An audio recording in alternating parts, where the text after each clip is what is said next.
Hello guys, कैसे हैं आप सब। I hope you are doing well. अच्छे होंगे और अच्छा करने की कोशिश कर रहे होंगे। चलिए शुरू करते हैं। हम देख रहे थे हमारे एमपीपीएससी प्रीलिम्स का जो यूनिट 10 है 2022 और 23 की प्रीलिम्स के लिए। तो चलिए शुरू करते हैं, जिसमें मैंने आपको 4 से 5 वीडियो अभी तक दे दिए हैं। भारतीय निर्वाचन आयोग हम कंप्लीट कर चुके हैं, राज्य निर्वाचन आयोग, संघ लोक सेवा आयोग। आज हम बात करेंगे मध्य प्रदेश लोक सेवा आयोग के बारे में। ठीक है, चलिए शुरू करते हैं। देखिए, मध्य प्रदेश लोक सेवा आयोग हमारे एमपीपीएससी है। भारत शासन अधिनियम 1935 में प्रांत में एक लोक सेवा आयोग का गठन किया गया था, मैंने आपको बताया था। और एक फेडरल सर्विस कमीशन था जो कि यूपीएससी बना आगे चल के, तो फेडरल सर्विस कमीशन केंद्र में होता था और राज्य में प्रांत में लोक सेवा आयोग होता था, प्रांतीय लोक सेवा आयोग। तो 1935 में भारत शासन अधिनियम के अंतर्गत हुआ। 26 जनवरी 1950 को भारतीय संविधान के अनुच्छेद 315 में इसके गठन की बात की गई है, मैंने आपको बताया था। एमपीपीएससी से पहले मध्य भारत आयोग भोपाल और विंध्य क्षेत्र के लिए कोई भी आयोग नहीं था, इनकी परीक्षाएं यूपीएससी आयोजित कराता था।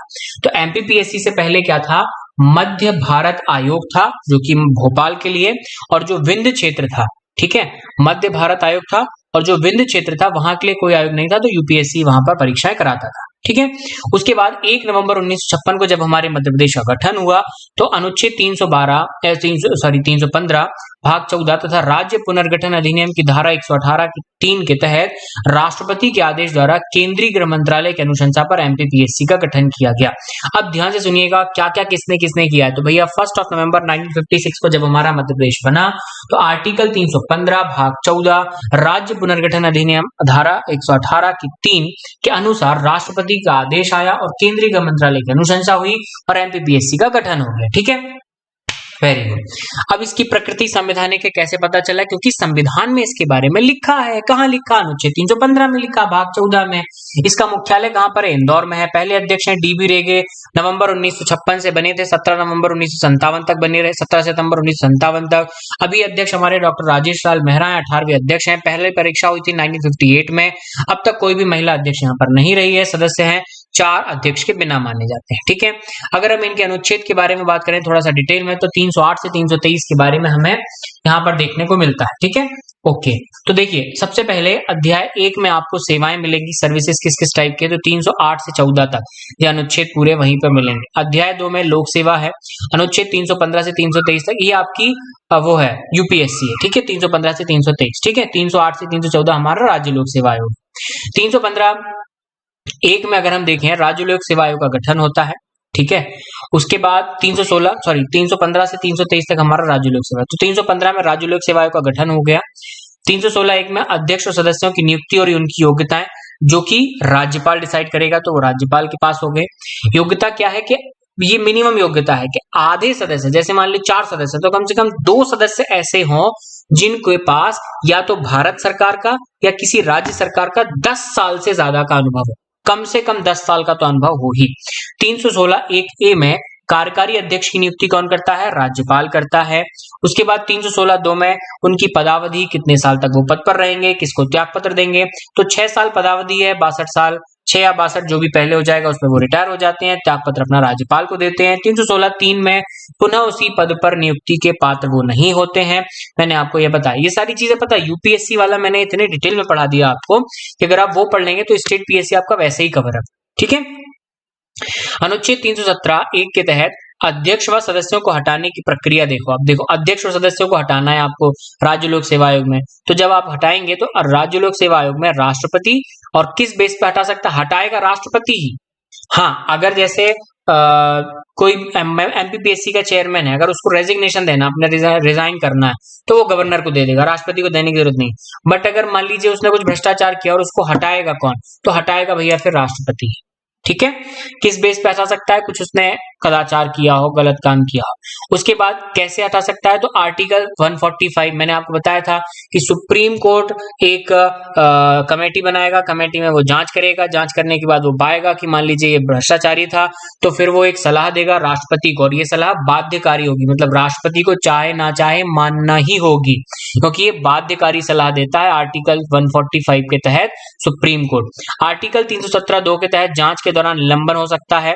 ठीक है, और ये निलंबन कौन करेगा? आपका गवर्नर।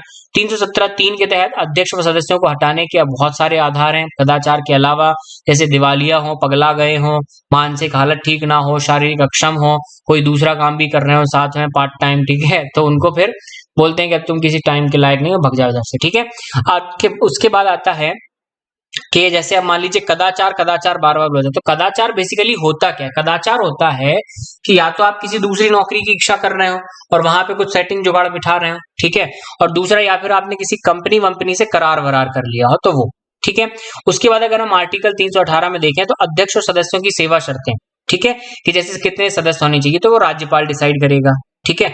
अब जैसे मध्य प्रदेश लोक सेवा आयोग जो सेवा शर्त अधिनियम है 27 जनवरी 1913 में आया, 73 में आया, धारा 3 के अकॉर्डिंग इसकी अधिकतम सदस्य संख्या 7 है, मैक्सिमम 7 सदस्य हो सकते हैं, और धारा 4 में इनका वेतन लिखा गया है अध्यक्ष और सदस्यों का, ठीक है, तो ये याद रखिएगा। आई अगेन रिपीट, 318 में अध्यक्ष और सदस्यों की सेवा शर्तें कौन डिसाइड करेगा?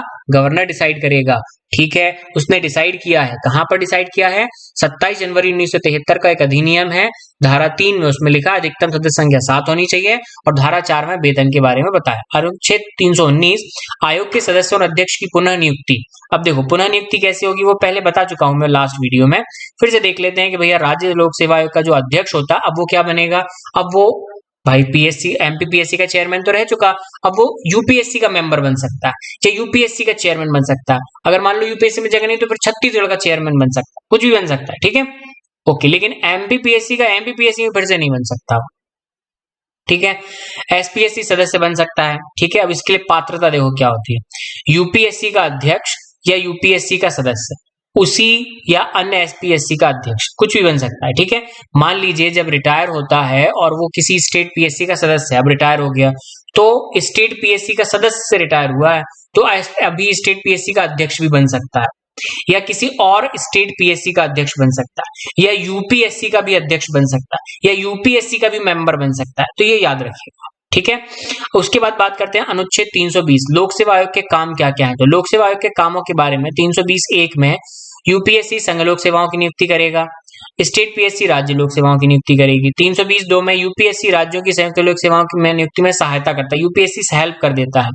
320(3) में सिविल सेवा के नियम, उनकी परीक्षा प्रणाली, उनका प्रमोशन, उनका ट्रांसफर, इन सब के लिए रूल्स रेगुलेशन।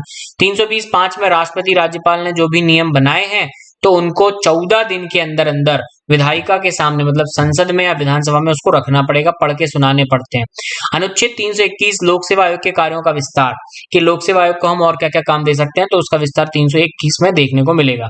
यूपीएससी के डिसाइड काम करता है कौन? संसद, और स्टेट पीएससी का विधानसभा डिसाइड करेगी। उसके बाद अनुच्छेद 322 के बारे में अगर हम बात करें तो यूपीएससी और एसपीएससी सलाह देगा, किस किस चीज पे सलाह देगा? तो यूपीएससी का जो खर्चा है वो पूरा का पूरा भारत सरकार की संचित निधि पर आधारित है, और स्टेट पीएससी का खर्चा जो है वो राज्य सरकार की संचित निधि पर आधारित है। अनुच्छेद 330 इनकी जो रिपोर्ट होती है, तो यूपीएससी जो साल भर की रिपोर्ट पेश करता है संसद में हर साल वो राष्ट्रपति को, और जो स्टेट पीएससी अपना जो लेखा जोखा पेश करती है साल भर का वो गवर्नर को, ठीक है। मध्य प्रदेश लोक सेवा आयोग के अगर हम कामों के बारे में बात करें तो राज्य सरकार में इनकी जो नियुक्ति होती है, जैसे पीएससी आप क्या कर रहे हैं, रिक्रूटमेंट कर रही है, ठीक है।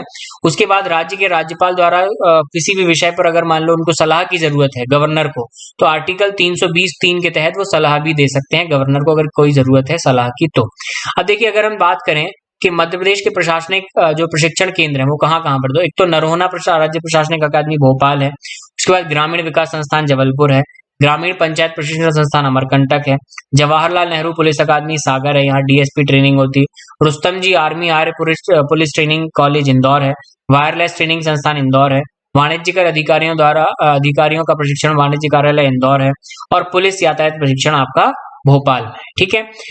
उसके अलावा क्या काम करता है आपका जो एमपीपीएससी है, कि हर साल राज्यपाल को राज्य लोक सेवा आयोग द्वारा जो भी काम है उसका एक प्रतिवेदन मतलब रिपोर्ट देता है। राज्य लोक सेवा आयोग से अगर मान लीजिए किसी मामले में सलाह मांगी जाती है, जैसे लोक सेवकों की निंदा हो रही है, मतलब जो अपने डिप्टी कलेक्टर हैं, डीएसपी है, जो भी पीएससी से सिलेक्ट हो गए हैं वो अच्छे से काम नहीं कर रहे हैं, लोगों में उनके प्रति गुस्सा बढ़ रहा है, जनता में उनके प्रति रोष है, ठीक है, उनको अनिवार्य सेवानिवृत्ति मतलब जबरदस्ती उनको रिटायर कर रहे हैं, तो ऐसा अगर कुछ करना पड़े कि उनको बर्खास्त करो, कुछ भी ऐसा करना पड़े तो उसमें सलाह लेती है गवर्नर उनसे सलाह लेता है, ठीक है। मध्य प्रदेश लोक सेवा आयोग के अध्यक्ष व सदस्यों की स्वतंत्रता। अब मध्य प्रदेश के जो लोक सेवा आयोग के अध्यक्ष सदस्य हैं वो कैसे थोड़े से स्वतंत्रता पूर्वक अपना काम करते हैं, तो उनके लोग क्या क्या चीजें हैं। तो देखो, एक तो उनका डिसाइड कर दिया कि भैया उनको हटाएगा कौन, राष्ट्रपति, वो भी एक प्रक्रिया के दौरान, तो वो प्रक्रिया इतनी आसान नहीं होती, ठीक है। दूसरा, अनुच्छेद 316(3) के अनुसार अध्यक्ष या सदस्य अपने कार्यकाल के बाद फिर से उसी पद पर नियुक्त नहीं होते हैं, मतलब उनका दूसरा कार्यकाल उनको नहीं दे सकते हैं, ठीक है। आयोग के अध्यक्ष व सदस्य का कार्यकाल बिल्कुल भारत सरकार और राज्य के अधीन किसी भी जगह पर वो काम नहीं कर पाएगा, ठीक है।